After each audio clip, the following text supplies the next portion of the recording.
What's up, fishy family? Today we are bringing you something very cool. You're going to want to stick around to find out exactly what that might be.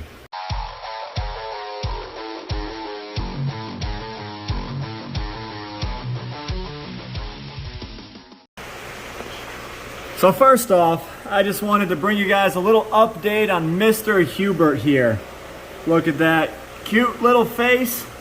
He is basically all healed up. You guys can see his shell. This back wound is almost non-existent.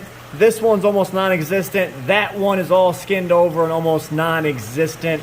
So he is pretty much up to 99% health. He is a beautiful pig nose or fly river turtle. Comes from Papua New Guinea. They are beautiful creatures. This one is named Hubert, and we saved him from New Jersey. He's very, very old, but he is a character. Look at him. Hey, bud. All right, so to get to today's topic of the video, we're going to come over here. You guys have seen these phantom redtails. You can see them here. They are getting too big for this 75. From the front of the tank to the back of the tank is 18 inches, so these guys are getting pretty hefty. I know they look small on video, but they are pretty chunky. So we are gonna take these phantoms out of this 90 gallon, both of them, and then we're gonna put them right over here in this 1,000 gallon. So now what that's going to allow us to do is, for one, open up yet another tank, and we're gonna get the platinum in with the two phantoms, and it's gonna give them much more room to grow. So I'm gonna have to watch these guys once they go in the tank, make sure none of these bigger guys mess with them.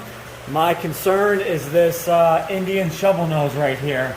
So I'm gonna go ahead and grab a net, and then we're gonna grab these phantom redtails and stick them in their new home. All right, so I've got my handy dandy net here. This is just a common 12-inch net. I'm gonna go ahead and grab our first phantom redtail. Oh, they know it's coming. Come on, bud. Oh, got me wet. Yeah, you did. Come on, bud. Trying to do something good for you. They don't know. They said no, all I know is evil. Come on, you're making me look silly. Good thing there's editing. I don't edit stuff. I show what our viewers. Nice. Look at this guy.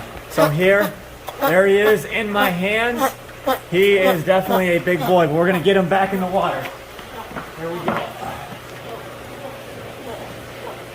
You guys heard him barking. So many catfish actually bark once they get out of the water. These redtails are actually more of a deep grunt, as you heard on the video. Another one that's pretty awesome is the Niger catfish. They cut kind of, they're more of a bark, like a, not like a dog bark, but a, I don't know, just a deep bellow in your throat. So pretty awesome. All right, so we've got number 2. This one here is Ryan. No, this is Ghost. The first one we just grabbed was Ryan.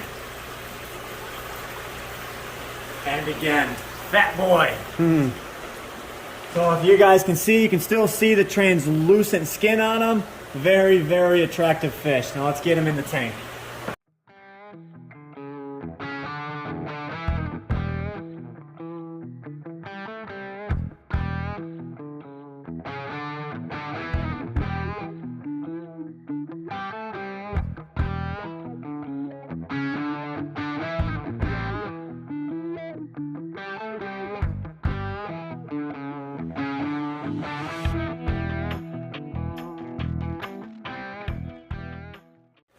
All right, so as you guys can see, these guys are on 12-inch tiles, so they are both nearly 12 inches long.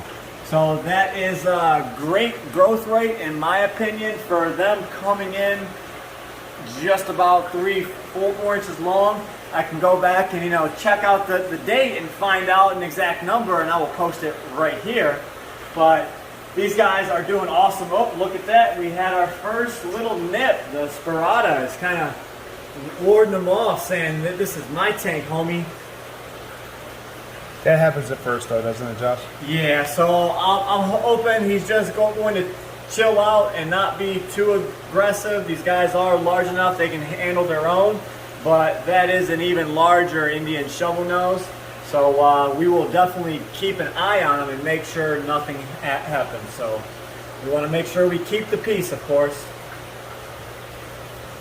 Just got to set some boundaries in there, right? That's what they do. I mean, Yep. edit this out.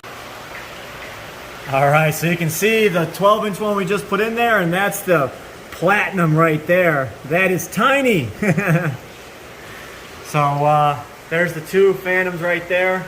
This Sperata is kind of being a little bit relentless with warding them away, but he's not biting hard enough to cause damage to the skin or the fins.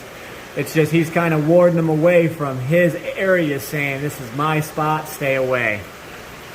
So I'm going to continue to watch these guys throughout the night. Make sure there is no worry of them getting hurt. You can see he's just going up and nudging them a bit. He might nip them just a tiny bit, but nothing too extreme yet. So while we are on this subject, we're going to let them chill out a bit and hopefully they start getting along.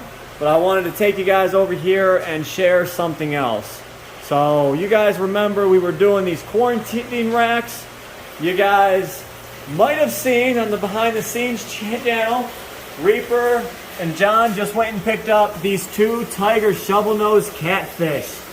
And we had to put them in this 550 quarantine along with these 5 arowana. These came from Jacob all the way down in Kentucky. That right there is Big Mike. He's definitely a big monstrous arrow. So we're gonna throw a majority of these guys in the monster pond. Super duper neat. And then of course down here we have the Festate pair, and they are building their nest over and over again. They are absolutely destroying this tank. But there goes the male, there goes the female. They are looking great coloring. So we're gonna turn around here, and I got something else to show you guys. You guys can see we've got the 125 up top. We've got the two 40 gallons down below. They are full, they have fish in them. We've got the sponge filters up and going. Of course, we got the Gold Dorado up here with the Lima shovel nose and the Black Dragon Cactus Pleco. Up here, we've got another 75 with discus in them. Oh my God, are they not beautiful? They certainly are. So down below, we have another 75, which I just drained. I'm going to be refilling because we are doing water changes right now. We've got, of course, the other 75 set up. We With are the in, big largemouth bass. Yeah, he's going to go in the back pond most likely. So we are actually currently filling this 90 gallon up. I've got two sponges that were seeded. The bunch of bacteria probably died off. I've got another 90 gallon to pick up this weekend, so we'll have another 75 to give away. There you go. So now that we've got this quarantine rack finished up through here, that now expands our ability to help and save more fish. And then I've got this 450 right here. I've been coming out and doing little bits at a time. I first had to scrape the glass to expose exactly what I needed to do. So we've got this front corner. There's actually no bead of silicone in it. I'm gonna go ahead and just basically do a fresh seal on this, because right here, this seal in between the glass actually popped apart. So I'm gonna do my best to reseal this tank. I've got to take out the black background, do some more scraping, clean up the inside, seal off these bottom drain holes, and then we should be pretty much good to go.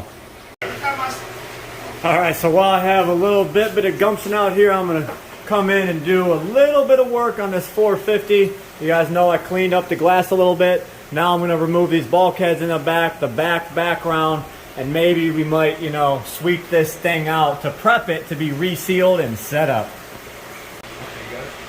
Alright, so we're in the tank as I promised. We went ahead and cut these bulkheads, unscrewed them. So now they can basically just be popped out. They've got years of salt creep that's holding them in. Maybe a little bit of silicone. Ooh, this one does not want to come. See, it's loose, but I'm afraid there might be silicone on this one. Let's pull this one. Well, that broke. This was a pliable piece of plastic, and popping that bulkhead through cracked it. So this is now garbage. Sweet. Awesome. You know, plans don't always work the way they're supposed to, but you know what? You gotta do what you gotta do.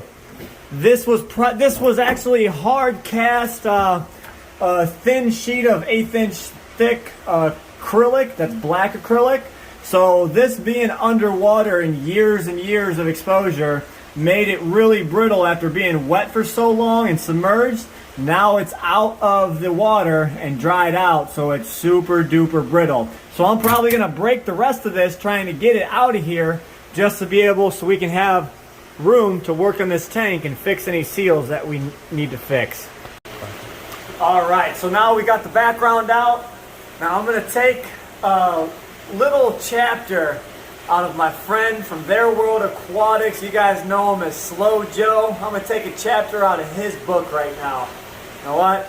I think I've done too much, but I'm gonna pull a Joe here, and this is what I'm going to do. I'm gonna scrape this little bit of silicone, and I'm gonna be like, oh, we're gonna cut that off right there, and that's gonna be it for today's video, folks. So join us in the next video, and we might cut another strip of silicone here.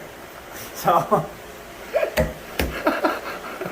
I gotta even laugh at that one. Sorry, Joe. So I'm just gonna keep on going, scraping some of this silicone out. The more I do tonight, the less I have to do another night.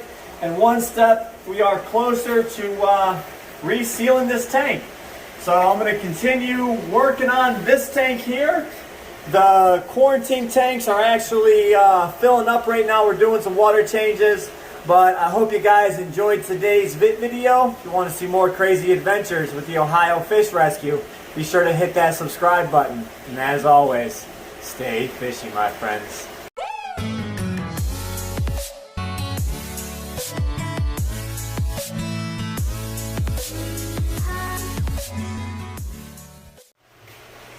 All right, bonus clip. Hi, Diesel. You know I can't leave you guys without a job done, so I went ahead, got all the garbage out, scraped her out, scraped some of the silicone, so now all the edges are scraped clean. I am, however, going to go back in with yet another clean razor blade, clean it up once again, get everything a little bit tighter, and scrape down to bare glass because there might be a little bit of residue left. Same thing with the silicone on the back wall. But that is enough for tonight. Well, what do you think, Diesel? You want to go inside? Huh? Hi, buddy. All right, guys. Take care.